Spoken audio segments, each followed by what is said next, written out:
My parents don't know how to tell me, but I already know. It's 1999 and soon a millennium will end forever. I am the only child of a highly influential family residing in Tel Aviv, the end of a family line. My parents need me to grow up and have children to continue the family business. To put it in simple terms, software. My father made millions from his computer virus protection service and continues to perfect it to the day. I am supposed to take up the family business. I've been learning how to detect suspicious activity since I was a child, and I pride myself in the skill. I'm lying here on a hospital bed, dozens of wires inserted into my body through the tiniest little holes I've used to be able to feel. They are invasive, and sometimes I feel like I'm not even a human because I must look like a robot. An IV, a catheter, something to help me breathe with more structure, etc. I've been too weak to move much for weeks. I've been lying here for an unbearably long time, and we already knew that I had heart problems. My body is just failing at this point. At 15 years old, I shouldn't have a body that is failing. Doctors are baffled. And now my parents are about to tell me what I already know. You need a heart transplant, they say gently. It isn't a surprise, but I still cry. Tears roll effortlessly from my eyes, and I look at their faces grow slowly more upset. Parents never want to see their children cry, and unfortunately, children don't usually like seeing their parents upset. I try to stop crying so they'll stop making those damn faces. I ask them to explain to me what happens during a heart transplant, just so I'll know, so I'll understand how everything works before I go under the knife. I want to understand all the risks involved, in case there's a high chance that I won't wake up. My parents remind me that every surgery is a risk, but after all these years, I don't really believe it. I've had so many surgeries to fix my countless little problems in my body. I was born too early, and long ago, I figured I would die too early. My parents don't want to let that happen, partially because I am the heir of their company. For a moment in time, I envy my younger self.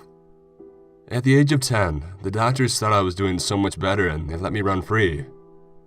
I used to wear daisy-printed dresses with those long, well-exercised legs poking out. I used to have a decent tan from spending so much time in the sunlight, with little flecks of the lightest brown in my hair.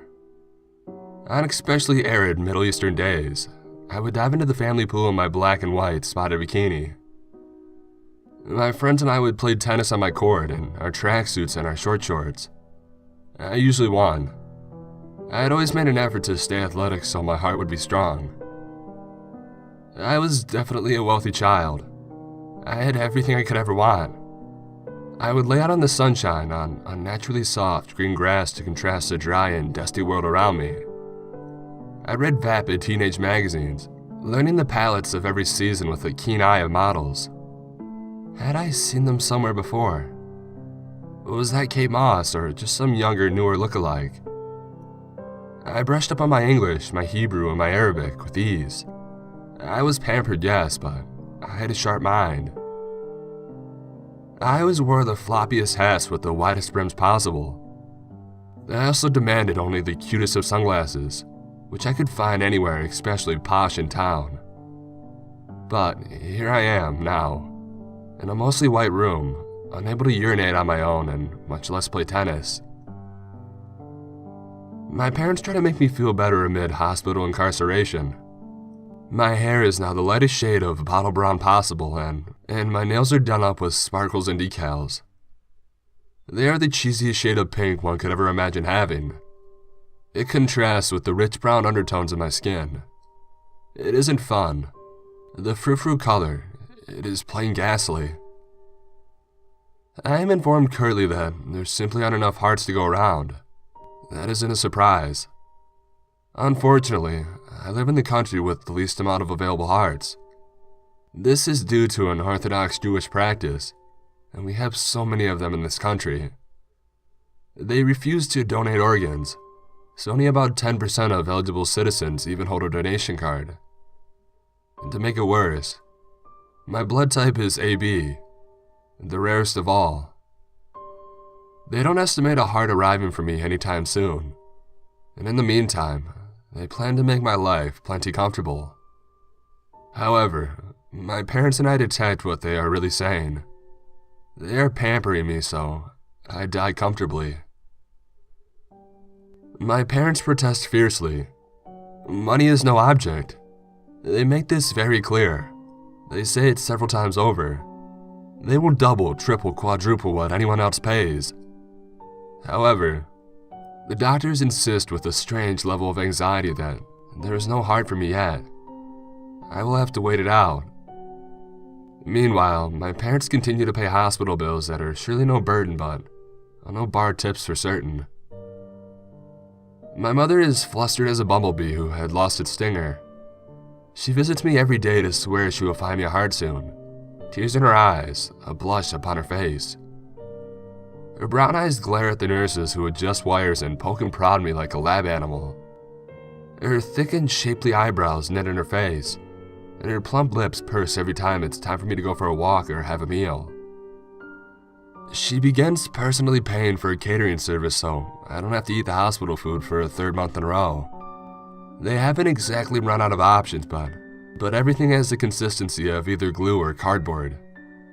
I joke that if I wanted to eat crafting supplies, I would have stayed at a Hobby Lobby. My mother laughs without tone, her lips flat and her eyes open wide to detect the occasional nurse. Each day, I feel weaker and sometimes I wonder if I'm being punished by God for something my parents did. My mother left the Islamic faith and my father was never a part of any religion. However, it's hard to live without the influence of faith growing up in Israel. I wonder how I never developed any beliefs. I am staring at the ceiling, trying not to sleep all day. I have seen everything on the television and I've read my favorite books over twice. My mother suddenly runs and cries, and for a moment, I think I've died. We found a heart! I've never felt so good in my life, not even when I was 10 years old. I've joined my private school's modest but tough tennis team. My recovery from surgery was swift and everything suddenly seemed so clear. I wondered to myself if God brought me back to life to serve some sort of purpose. And my parents are proud of me and I can practically speak fluent code at this point. Summer is approaching and the heat is practically unbearable, just the way I like it. I love watching my bare feet leaving marks in the asphalt and causing dust to rise from the earth with every step. I never sunburn, I just get browner and warmer to the touch. It feels amazing to be so naturally hot after months of feeling so cold and weak in a hospital bed. The grass is all dead and it's an absolute delight to dance on, especially when the stars are out. Tel Aviv is getting quieter and I'm growing. The moon has risen as a crescent and stars are littering the skies. Looking up at them and feeling a cooler breeze for the first time, I see why people feel a need to speak to Allah. Despite having no music, I stand in my backyard dancing under the skies, spinning in proud circles and swaying back and forth simply because I have the privilege. I breathe deeply. My heart beats faster without fail. Suddenly, however, I feel my stomach churn violently. I stop dancing and the breeze chills my subtle spin. My head begins to spin and my legs fall from underneath me. I feel the familiar sensation of saliva filling my mouth, metallic in taste. My mind races as if someone has set it on fire. I grip the dead earth in my hands, fingernails digging painfully into the dusty floor. I grit my teeth and I sit up straight. I take calm breaths and tense my body for any semblance of control. It's useless, for between my gritted teeth comes a flood of black vomit. Between my pitiful screams, I cough and spit as if I can simply walk away from this.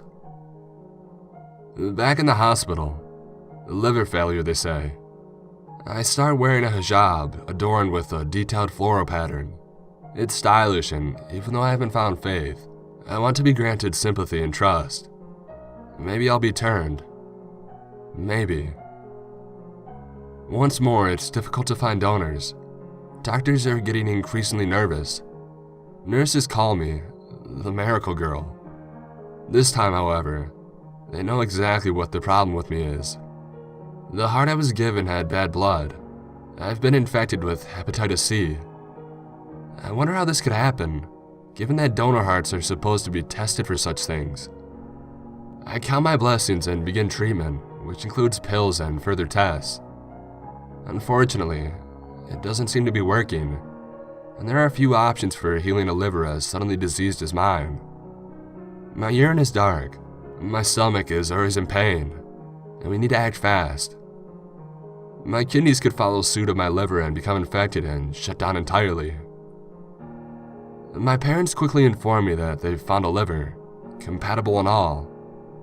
I don't feel much relief or excitement. Before the surgery, I adjust my hijab and cry quietly before I'm put to sleep. They hold a mask to my face and ask me to count down from 10. 10, 9, 8. The nurse touches my hand, and as my body goes numb, it starts to hurt. 7, 6. My vision starts to go, and everything goes green. 5, 4. My brain focuses on one of the machines beeping, and 3. I wake up with a new liver and a nasty scar. Once more, I recover like a champion and I'm sent home a new girl. This time, I don't celebrate. I don't join a tennis team. I don't enjoy the hot weather. I don't dance under the stars. I struggle to leave the house because I am suddenly gripped with fear. As the scar heals over entirely, leaving a long pink line on my tummy, I start to have nightmares about Frankenstein's monster nearly every night. When I close my eyes, exhaustion lulls me into a deep sleep. In my dreams, he follows me, comprised of the pieces of many dead people, just as I am. He looms 8 feet tall and lumbers after me as I run through big open fields of rough dirt that tears open my feet and causes blisters. He has translucent skin, sloppily sewn over open arteries and veins. His heart beats audibly and he's nearly breathing down my neck despite my speed and agility. His lips are blue like a corpse, and bolts sloppily pierced into his skin to fire the electrodes within. At the end of this recurring dream, I fall down exhausted, barely able to move. When he catches up to me, he whispers in a ghastly voice to me. "I don't understand us," he says. "Sister." In the night, I wake up screaming, and when I wake up, I'm afraid of the doorways. The monster will come for me out of them, his watery eyes and open mouth leering around a wall before he jumps forward in his awkward gait. I shiver. I don't want to be a sister. There are undead things inside of me that sometimes I feel the urge to carve out. It's been several months now since I received my new liver, and I have trouble sleeping. I'm losing my hair in chunks and dark circles have taken residence under my eyes. I'm getting thinner and thinner. I'm up almost every night, terrified of the monster that I see in my dreams constantly and afraid of my own mortality. My memories startle me and my mind circles constantly around how a donated organ could have given me hepatitis. How could that have happened? Will I ever be able to get a tattoo? Have sex? Will life always be this painful? It is 3 a.m. I'm hiding under my sheets. Everything below my nose is hiding.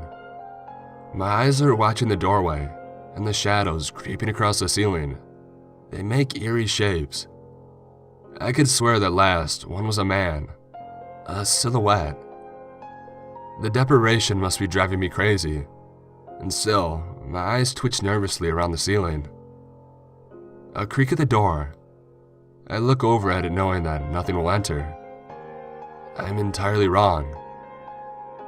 A man lumbers into my room, not too tall and far too thin. I am gripped by fear and I stay still. For some reason, I think maybe you won't see me, but it's not true.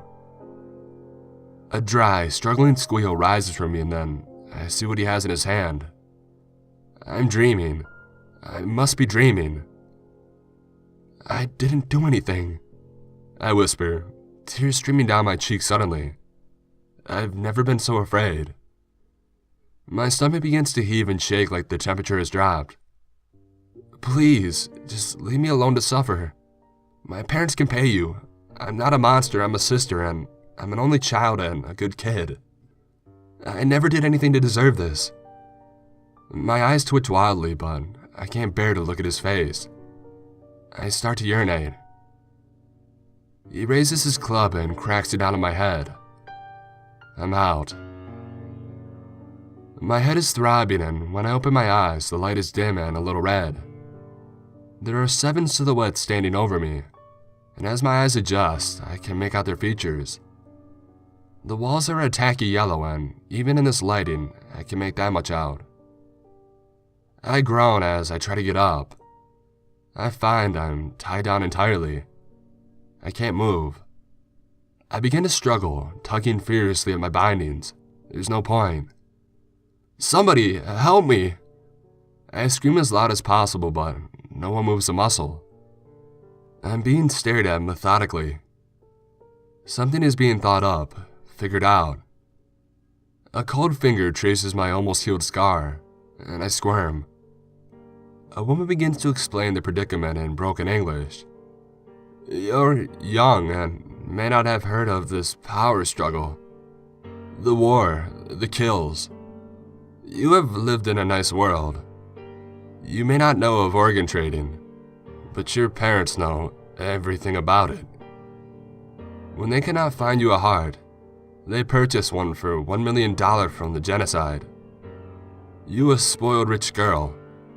Now you are subject to internal your crimes.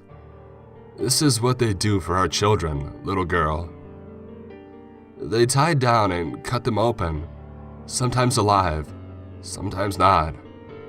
And now, you're taking the parts back. I scream as loud as possible, an absolute adrenaline rush taking over me. I hear the cloth on one of my wrists begin to rip as I pull with all my might, but the hand of a strong adult pushes it back down on the table. I'm already losing my voice, but I no longer care. I didn't do anything to you. I'm sorry. I'm so sorry, I beg, kicking my legs and crying hysterically. It is only fair. They did not take our insides. They took the children first because they are more healthy and less helping. We are taking you now. Your parents sinned. They cut into me. Sharp and unrelenting pain begins splitting into my skin. I can feel their hands shaking through the knife. My jaw quivers before my tongue curls upward and a shrill scream escapes my lips. Soon, however, I feel too faint to continue even moving. I close my eyes and I let myself drift off into a new place. I hope she's okay, a sweet young voice says. I suddenly realize that, although in the same yellow-walled house, I've been transported to a new room filled with little children. What's happening? I whisper to myself. I look all around to see that the children here all have the same long pink scars I do. Others have even more. A little girl embraces me. You will be happy here, she says. I have never felt so healthy. All the strife of the old world is behind us. We never have to feel any pain or worry about being sick. A boy around my age adds cheerfully. I fall to my knees. My tormentors enter with tears in their eyes and smiles on their faces. If only the children could see us now, a man says, dragging behind him a corpse. The woman laughs morbidly, wiping my blood on her already rather stained jeans. I began to shake uncontrollably and the other children rushed to comfort me, hugging and kissing me without fail. Don't worry, sister, another teenage girl promises. You'll never be sick or worried again. For the first time in a long time, everything makes sense. At the heart of it, that's all I find really matters. I hold her tightly and I weep. In her chest I sense a heart, and in mine there is none left. She was my age and not even sick, when it was unjustly taken from her. I feel no need to apologize after all I've endured. I'm at peace,